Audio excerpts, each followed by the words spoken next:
வந்து போறான் பஸ் அடிக்கு கலிசன் கலிசன் ஒரு சாதி முடியில ஒரு 7-8 கலர் முடியில ஒரு கிரிக்கெட் பிளேயர் வருவான் முடிக்கு ஒரு சாதி 7-8 கலர் அடிச்சு வைக்கல் தலை அழகாவா இருக்காது அவன் முடி அப்படியே குழைச்சி விட்டுட்டு முதல் சீப் எடுத்து வாழ்ந்துக்கிட்டு போறான் நம்ம ஆக்கள் இப்ப அப்படி இல்லை கண்ணாடிக்கு முன்னுக்கு 1/2 மணி நேரம் வாழ்ந்துட்டு கடைசியா குழைச்சி விட்டு போட்டு அதான் நம்ம பேச போவான் எங்க இருந்து இதை பின்பற்றாங்க யூதன் செஞ்சாது நமக்கு ஸ்டைலா இருக்குது கிறிஸ்தவன் செய்தா ஸ்டைலா இருக்குது நபிகள் நாயகம் ஸல்லல்லாஹு அலைஹி வஸல்லம் அவர்கள் சொன்னார்கள் ஒரு உடும்பு பந்துக்குள்ள அவன் நுழைஞ்சா நீங்க நுழைய பாப்பீங்க மாறு செய்யுங்கப்பா அப்படி செய்ய வேண்டாம் பின்பற்ற வேண்டாம் என்று ஸல்லல்லாஹு அலைஹி வஸல்லம் அவர்கள் சொல்லி காட்டினார்கள் அப்ப அவனுடைய திட்டம் என்ன நபிக்கு மாறு செய்யுங்க நபியுடைய கட்டளைக்கு மாறு செய்ய வேண்டும் ஸல்லல்லாஹு அலைஹி வஸல்லம் அவர்கள் ஏதோ உங்களுக்கு தடுத்தார்களோ அதை பெஷன் ஆக்குவான் இறுக்கமான ஆடை கரண்டை காலுக்கு மேலே உடுக்க சொல்லி ஸல்லல்லாஹு அலைஹி வஸல்லம் அவர்கள் சொன்னார்கள் ஆம்பளைகளுக்கு கரண்டை காலுக்கு மேலே உடுங்க அவன் ஞானம் உங்களை உருவல்ல கரண்டை காலுக்கு மேலேயா உருவல்ல போட்டு விர காட்டுறான் ட்ரௌசர்கள் முடங்கால் வரைக்கும் ரவுசரை இழுத்து மடிப்பான் தொங்கல் கரண்ட காலுக்கு இருக்குது அந்த ரவுசரை நீட்டி விட்டா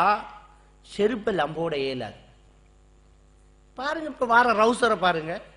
ரவுசரை மடிச்சு 4-5 கணத்துல சுத்தி வச்சிருப்பான் அப்பான் சரியாயிருக்கும் கணக்கா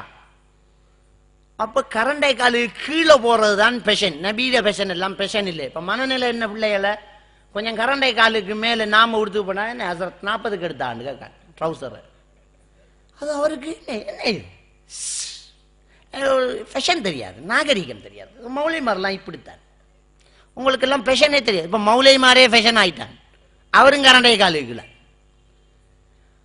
அப்ப நபிகள் நாயகம் ஸல்லல்லாஹு அலைஹி வஸல்லம் அவர்கள் கரண்டை காலுக்கு கீழே உடுக்காதங்களாப்பான்னு சொன்னா அதை பின்பற்ற கஷ்டமா இருக்கு இவன் கரண்டை காலுக்குள்ள 1.5 முழம் வச்சு சீலையை போட்டு தச்சா அதை இழுத்துக்கு போறது நமக்கு கஷ்டமே இல்லை கொஞ்சம் பேரை ரவுசரை கால் கட்டு கரைஞ்சி இழுபட்டு தேஞ்சி செருப்பு அரைச்சி தோட்டு தூத்து அது இருக்கிற நரகள் வளவுக்கு எடுக்கொண்டாம இருக்குது ஆனா அதான் ஃபேஷன் அவருக்குத்தான் சபையில மதிப்பு கூட சரியான கலஸ் அவர் நபியுடைய ஸ்டைல போறதுக்கு நமக்கு வெக்கம் வருதுண்டா என்ன இடத்துல நம்மளை கொண்டு வந்து இந்த யூத கிறிஸ்தவர்கள் வச்சிருக்காங்கன்னு சிந்திச்சு பாருங்க அதே மாதிரியாக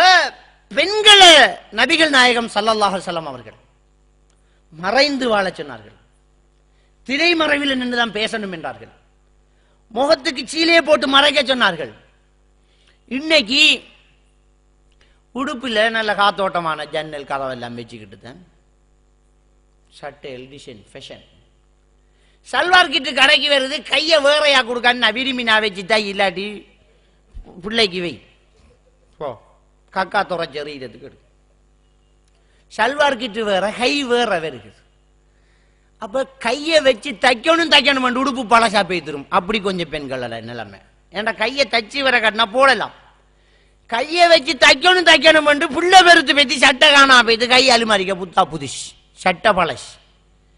இப்படித்தான் இன்றைக்கு வந்து யூத கலாச்சாரங்களை நாங்க பின்பற்றோம் நபிகள் நாயகம் ஸல்லல்லாஹு அலைஹி வஸல்லம் அவர்களுடைய கலாச்சாரங்களை நம்ம வெறுத்துக்கிட்டு இருக்கிறோம் இதுக்கெல்லாம் அவர்களுடைய திட்டமிடல்கள் அவர்களுடைய முயற்சிகள் ரொம்ப வேகமாக நடந்துகிட்டு இருக்கிறத நாங்க பார்க்கிறோம்